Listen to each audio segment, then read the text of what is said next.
All right, buckle up, everybody, because today we are diving deep into a topic you guys specifically requested: wealth attraction and money mindset. Ooh, this is a good one. A lot to unpack there. And get this, our source material is coming straight from YouTube. Really?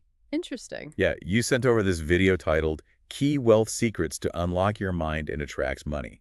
Anyone can do this. From Lewis Howes's channel. Yeah, I've seen some of his stuff, yeah. Yeah, and it features some pretty big names in the personal development and finance world. Like who? Well, we've got clips from Dr. Joe Dispenza, Bob Proctor, George Kamel, and Patrick Bet-David. Wow, that's quite a lineup. So, what are we hoping to uncover in this deep dive? Well, first of all, can we actually train our brains to attract wealth? That's a big question. Right. And is working hard the only key to financial success? I'm curious to see what they have to say about that. Me too. And then this whole idea of respecting money. Why is that so crucial? Yeah, that's an interesting concept. I'm looking forward to diving into that. Me too. And along the way, keep your ears open for some surprising facts and maybe even some actionable advice from these experts. Okay, so jumping right in, one of the things that really struck me from Dr. J. Dispenza was this analogy he used of an audio file playing in our heads, constantly reinforcing beliefs about lack or the idea that money is bad, like this programming that gets ingrained in us from a young age. Yeah, that makes sense, doesn't it? I mean, as kids, we just absorb everything around us like sponges. Right, exactly. So we're taking in all these messages about money, often without even realizing it. So you're saying that these early experiences can actually shape our financial reality as adults? That's exactly what Dispenza is suggesting. He connects it to our brain waves, specifically how children's brains are in these super receptive states. So these messages about money being scarce or wealthy people being evil, it can really take root and impact us on a subconscious level. Wow, that's pretty powerful stuff. It is. And it's not just about the beliefs themselves. It's about the emotions that get attached to those beliefs. So even when we try to attract wealth, we might be subconsciously sabotaging our efforts because of this old programming. Right, like if you grew up believing that money is the root of all evil, then even if you consciously want to be wealthy, there's going to be a part of you that's pushing back against that desire. Fascinating. Exactly. So Dispenza's point is, we can't just wait for our external circumstances to change. We need to shift our internal state to align with the wealth we desire. So instead of focusing on what we don't have, we need to start cultivating feelings of gratitude and abundance right now. That's exactly it. It's not just about changing our thoughts, it's about changing our emotional state. And speaking of which, this is where Bob Proctor comes in. He talks about 3 key habits that he believes are essential for growth. Okay, I'm all ears. What are they? Well, first, he emphasizes the importance of studying daily, like constantly learning and expanding your knowledge. Makes sense. You can't really grow if you're not learning. Right. Second, he talks about having a mentor, someone who's already achieved what you want to achieve. Oh yeah, that's so valuable, having someone to guide you and share their wisdom. Exactly. And third, he stresses the importance of setting clear goals. And he actually shares his own story of going from cleaning offices to achieving incredible financial success. And guess what? It was all thanks to these habits. Wow, that's inspiring. Yeah. It really shows that these principles work if you apply them consistently. Right. And I don't know if you remember this part, but he had this funny quote about not taking financial advice from your brother-in-law unless he's already wealthy. Haha. Yeah, I remember that. That's so true, though. Right. We need to be careful about who we listen to, especially when it comes to money matters. And it's not just about advice, it's about who we surround ourselves with in general. Because if we're constantly exposed to messages of lack and negativity, it's going to be a lot harder to break free from those limiting beliefs, right? Absolutely. All right, so let's move on to George Kamel. He dives into some millionaire habits that might surprise you. Okay, this should be interesting. Lay it on me. Well, he talks about the power of delayed gratification. So resisting those impulses to spend money right away and being willing to wait for something better. Yeah. That's a tough one in today's world of instant everything. Right. But he also talks about this concept called JOMO, which is the joy of missing out. JOMO, what's that all about? It's about finding contentment and fulfillment in experiences that don't require spending a lot of money. Interesting. So it's like a countercultural movement in a way. Exactly. And I was really struck by the story Lewis Howes shared about driving a $4,000 car, even though he had $1 million in the bank. Wow, really? That's a great example of not succumbing to societal pressures. Right. And Kamel also emphasizes the importance of conscious spending. So being mindful of where your money's going and making sure it aligns with your values and goals. Yeah, it's about being intentional with your money, not just letting it slip through your fingers. Exactly. And he even suggests having separate bank accounts for different purposes, like one for bills, one for savings, and one for spending money. Oh, that's a great idea. It helps you keep things organized and avoid overspending. Right. And he's a big advocate for budgeting, but he doesn't frame it as restrictive or boring. He calls budgets for intentional people. I like that. It takes away the negative connotation. Exactly. It's about taking control of your finances instead of letting them control you. Okay, so we've talked about mindset, habits, and conscious spending. What else does this video cover? Well, we can't leave out Patrick Bet-David. He has a very unique perspective on money. He says, money wants to be respected, not loved. That's interesting. I've never heard it put that way before. Right. And he got really emotional talking about it in the video, which I had never seen from him before. So what does he mean by respecting money? Well, it's about treating it with care and intention, not fearing it or obsessing over it, but seeing it as a tool that can be used for good. Okay, that makes sense. So it's about having a healthy relationship with money. Exactly. And he talks about the importance of recreating yourself, constantly learning, growing, and surrounding yourself with top talent, both in business and in life. So it's about personal development, but also about building a strong team. Yeah. And this ties back to Bob Proctor's emphasis on mentorship and continuous learning. Right. You need to be constantly evolving and expanding your knowledge if you want to achieve true success. Exactly. So much good stuff in this video. But for now, I think we need to take a quick break. Okay, so we've covered a lot of ground already. Mindset, habits, that kind of thing. But I think it's time to get a little bit more practical. Yeah, let's dive into some of the actionable stuff. Right. So George Kamel, he had some great advice on budgeting and conscious spending. Remember how we talked about treating your budget like a business plan? Oh, yeah, that was a good one. Yeah, he suggests allocating your income into different categories, like needs, wants, savings, investments. Right. So you have a clear picture of where your money's going?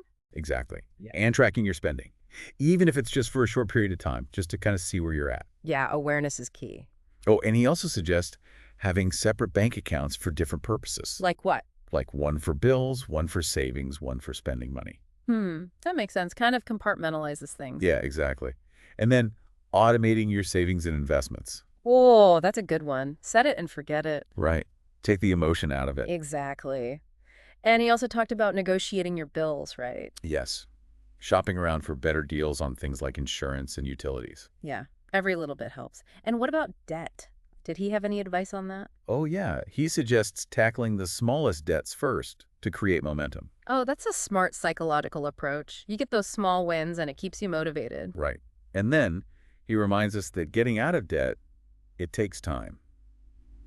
Patience. Yeah, it's a marathon, not a sprint. Speaking of patience, Bob Proctor, he's all about goal setting, right? Oh, absolutely. He believes it's crucial for success. Yeah, he emphasizes writing down your goals and reviewing them regularly. Yeah, keep them top of mind. Right. And he even suggests creating a visual representation of your goals. Like a vision board. Exactly. And he's big on making sure your goals are specific and measurable, not just these vague things you hope for. Right. So instead of, I want to be wealthy, it's, I want to have X amount of dollars by this date. Yeah, that gives it more power, makes it more tangible. And then breaking down large goals into smaller steps. Right, so you don't get overwhelmed. And he reminds us that, achieving big goals, it takes time, it takes effort. He compares it to a seed's gestation period. Oh, that's a good analogy. Yeah, just like a seed needs time to grow, so do our financial goals. Yeah. Okay, let's shift gears for a minute and talk about Dr. Joe Dispenza. All right, what did he have to say? So he had some pretty mind-blowing insights about, how our thoughts and emotions really shape our reality. Oh, yeah, he's all about that mind-body connection. Right. He explains that our thoughts create emotions, emotions create feelings, feelings create actions, and actions create results. So if we want to change our results, we need to change our thoughts. Yeah, it all starts in the mind. But it's not always easy to change your thoughts, is it? No, it takes a conscious effort. But Dispenza offers some tools and techniques for, kind of shifting our mindset and reprogramming our subconscious patterns. Like what? Well, he talks about practicing gratitude, really focusing on what we're thankful for and visualizing our desired outcomes. Oh, yeah, visualization is powerful. If you can see it, you can achieve it. Right. and feeling the emotions associated with achieving those goals. So it's not just about thinking it, it's about feeling it too. Exactly. Okay, now Patrick Bet David, remember he had that powerful statement about respecting money. Yeah, money wants to be respected, not loved. What did Oh, he mean by that? he's talking about treating money with care and intention, not being afraid of it, not obsessing over it, but seeing it as a tool that could be used for good. And he also emphasizes leadership. Leadership. In Yeah. what way? Well, he encourages us to think bigger than ourselves, to use our resources to make a positive impact on the world. Okay, so it's about more than just personal gain. Exactly. And he talks about the importance of surrounding yourself with top talent, people who inspire and challenge you. So it's about building a strong team, whether in business or in life. Yeah. And he reminds us that leadership is not about being perfect. It's about constantly learning and evolving. So, embrace challenges, step outside your comfort zone, never stop growing. He also talked about creating a legacy, Yeah. right? Yes, something that will outlive you and make a difference in the world. So, it's really about finding your purpose and using your talents to leave a positive mark. Wow, this deep dive has been incredible. I know, so much wisdom packed into one video. And they all seem to agree that taking responsibility for your financial well-being is crucial. Right. It's not about luck. It's about mindset and action. Exactly. Okay, so before we wrap things up completely, let's take a moment to let all this sink in. And when we come back, we'll leave our listeners with a final thought-provoking question to ponder as they continue their journey toward wealth and abundance. Okay, so we've talked about mindset, habits, budgeting, all that good stuff. But if we had to pick one key takeaway, one thing for our listeners to really focus on, what would it be? Ooh, that's a tough one. There's so much valuable information here, but I think if I had to choose, I'd say it's the importance of aligning your internal world with the abundance you desire. Yeah, that's good. It really is all about mindset, isn't it? Absolutely. Like Dispenza talked about feeling the emotion of abundance even before it manifests in your reality. And Bet David emphasized respecting money. It all comes back to how we think and feel about wealth. So it's not just about taking action. It's about cultivating the right mindset. Right. Because if you're constantly focused on lack or you have these negative beliefs about money, you're going to be subconsciously sabotaging your efforts. So how can our listeners practically apply this idea of, feeling the emotion of abundance? Because I think that's something a lot of people struggle with. Yeah, it's definitely easier said than done, but I think it starts with gratitude, like really appreciating what you already have. Okay, so focusing on the positive. Exactly. And then visualization. Spending time each day really visualizing yourself achieving your financial goals and feeling the emotions associated with that success, like really feeling it in your body. Interesting. So it's not just about seeing it, it's about feeling it. Right. And surrounding yourself with people who embody the kind of abundance mindset you want to cultivate. Ah, so your environment matters too. Big time. The people you spend time with, the books you read, the content you consume, it all influences your mindset. So be mindful of those inputs. Okay, so we've covered a lot of ground in this deep dive. Is there anything that's still lingering in your mind? Something we haven't really addressed, but maybe our listeners should consider. Let me think. It goes back to Bet David's point about respecting money. He got pretty emotional when he talked about it, which made me wonder, how often do we disrespect money without even realizing it? Ooh, that's a good one. Right, like maybe it's through careless spending or neglecting our finances or even just speaking negatively about money. So maybe attracting wealth isn't about chasing it, but about creating an environment where it feels welcome and valued. Exactly. It's like if you want money to flow into your life, you need to treat it with respect. That is such a powerful thought. Well, this has been an incredibly insightful deep dive. Thank you so much for sharing your wisdom with us. It's been a pleasure. Always love exploring these topics with you. And to all of you listening, thank you for sending us this awesome video. Keep those deep dive requests coming. We'll see you next time.